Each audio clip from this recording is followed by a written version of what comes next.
Hello friends, सीखने सिखाने के लिए फिर से हाजिर हूँ आपके सामने अपने इस नए वीडियो के साथ, जिसमें हम सीखेंगे समास या कंपाउंड। तो जैसे कि लास्ट वीडियो में हमने देखा था कि शब्द हम कैसे बनाते हैं।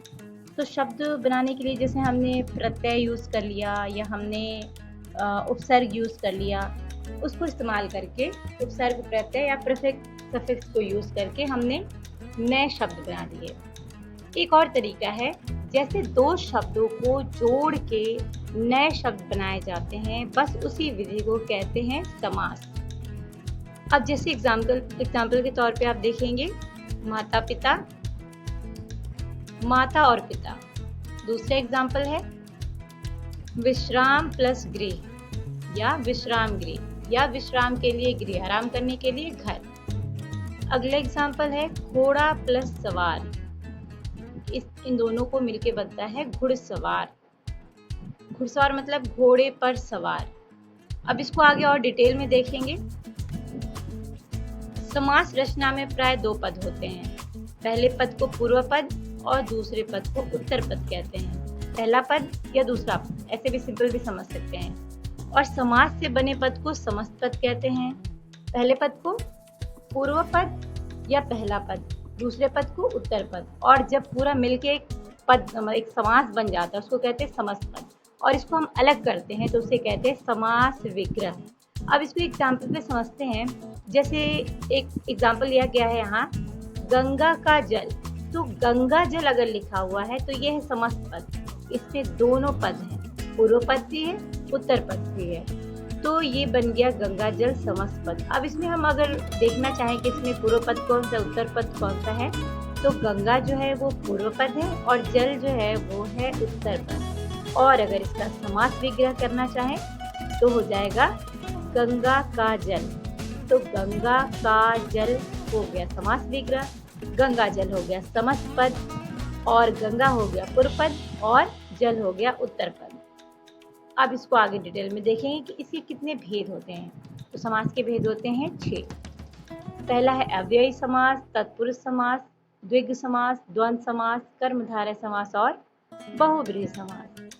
अब इसको हम एक एक करके समझेंगे।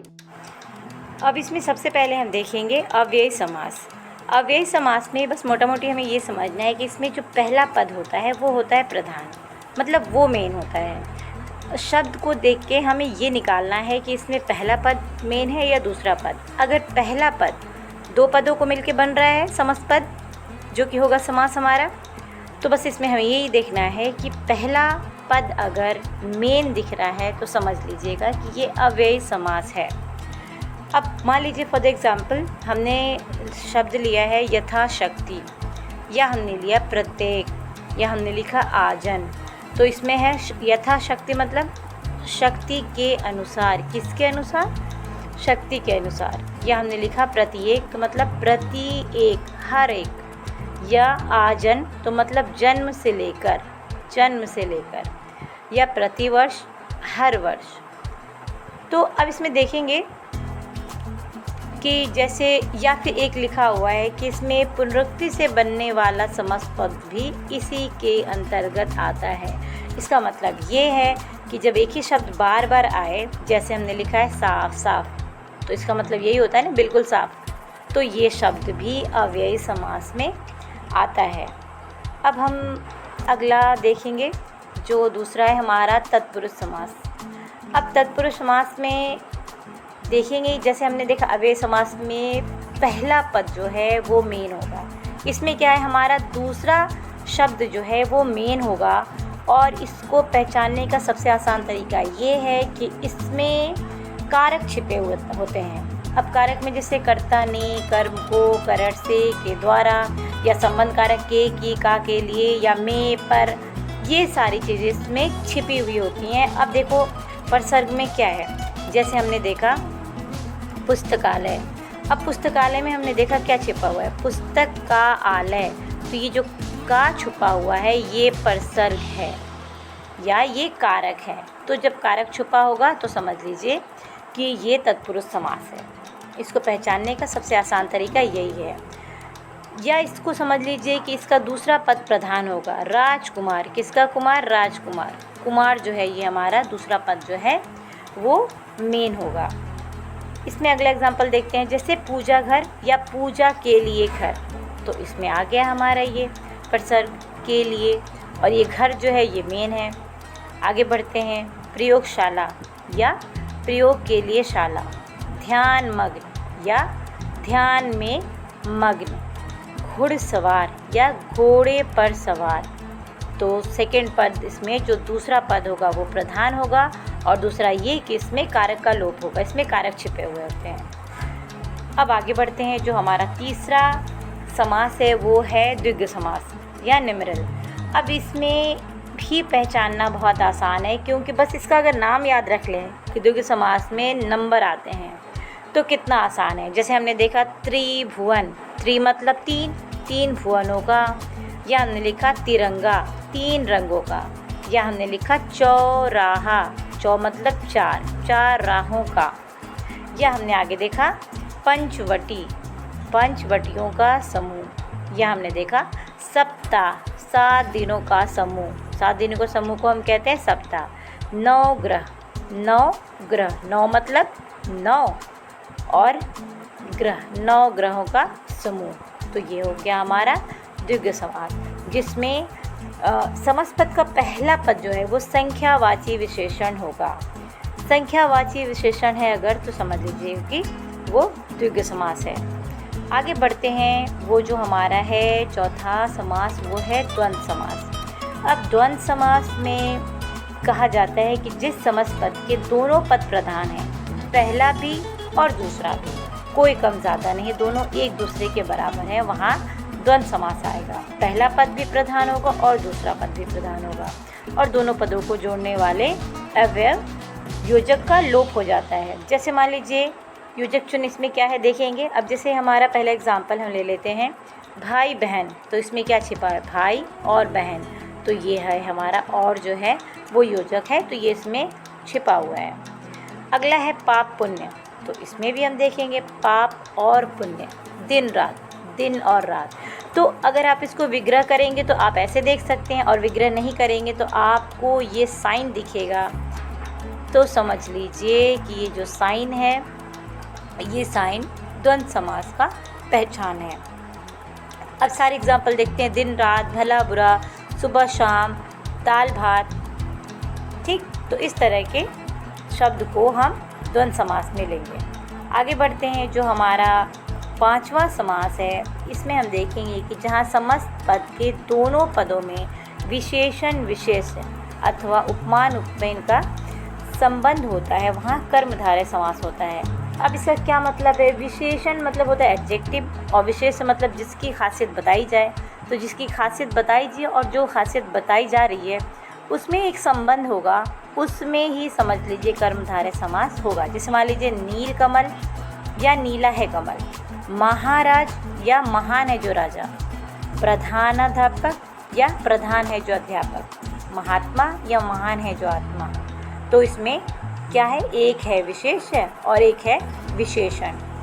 तो जिसमें विशेषण और विशेष्य का संबंध हो या उपमान और उपमेय का संबंध हो उसे कर्मधारय समास कहेंगे। जैसे एक दूसरे को बोलते हैं ना कि आप ऐसे हैं वैसे हैं, उसी टाइप के शब्द इसमें होगा, एक दूसरे की तारीफ करते हुए या एक दूसरे की खासियत बताते हुए। अब जो हमारा अगला समास है वो है हमारा बहुव्रीहि समास।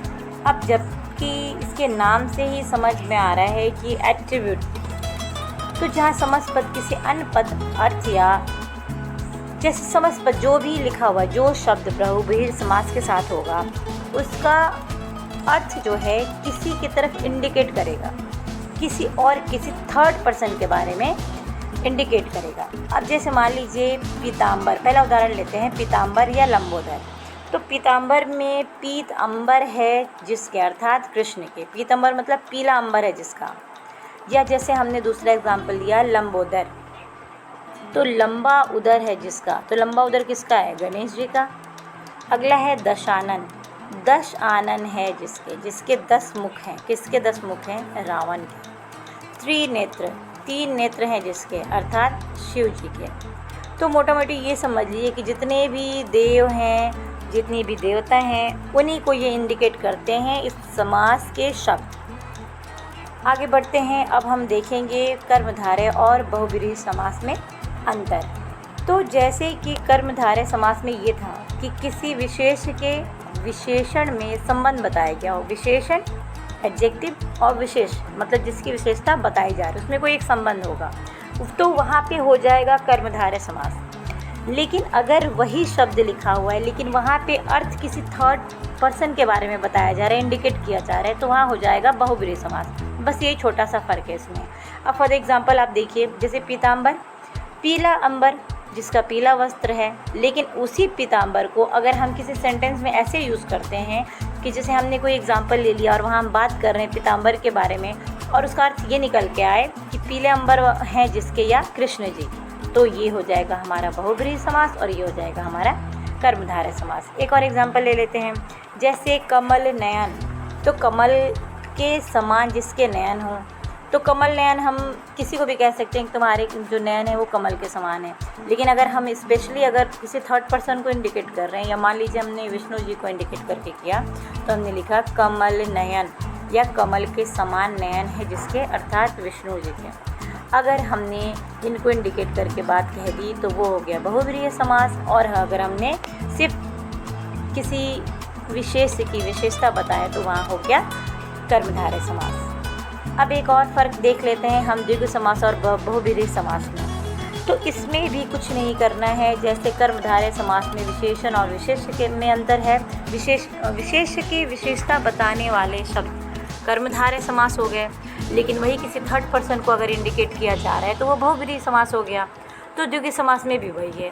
द्विगु समास में क्या होता है, पहला पद जो होता है वो होता है संख्यावाचक, राइट। लेकिन बहुब्रीहि समास में होता है कि वो शब्द किसी और को इंडिकेट किया जा रहा है। तो बस यहाँ भी वही है, द्विगु समास का पहला पद संख्यावाची होता है, बहुब्रीहि समास में पहला पद संख्यावाची होते हुए भी तीसरे पद की सूचना देता है या किसी थर्ड पर्सन को इंडिकेट कर रहा हो। जैसे लिखा हुआ है चतुर्मुख, चार मुखों का समाहार, या चतुर्मुख, चार मुख हैं जिसके, अर्थात ब्रह्मा जी के चार मुख हैं। तो सबसे आसान तरीका है बहुब्रीहि समास पहचानने का। अगर किसी देव देवता को इंडिकेट किया जा रहा है तो उस शब्द में बहुब्रीहि समास आता है, ठीक। या तो वो, और द्विगु समास में पहला पद होगा संख्यावाची और कर्मधारय में होता है विशेषण और विशेष में संबंध। लेकिन ये दोनों समास, कर्मधारय समास और द्विगु समास का कोई भी शब्द अगर किसी थर्ड पर्सन को इंडिकेट करता है तो वो हो जाता है बहुब्रीहि समास। तो उम्मीद करती हूँ कि ये वीडियो में आपको समास समझ में आ गया होगा। और अगर ये वीडियो आपको अच्छी लगी हो तो मेरे वीडियो को शेयर कर लें, मेरे चैनल को सब्सक्राइब कर लें। मिलते हैं ऐसे ही अगले वीडियो में, तब तक के लिए आप अपना ख्याल रखिए। अलविदा।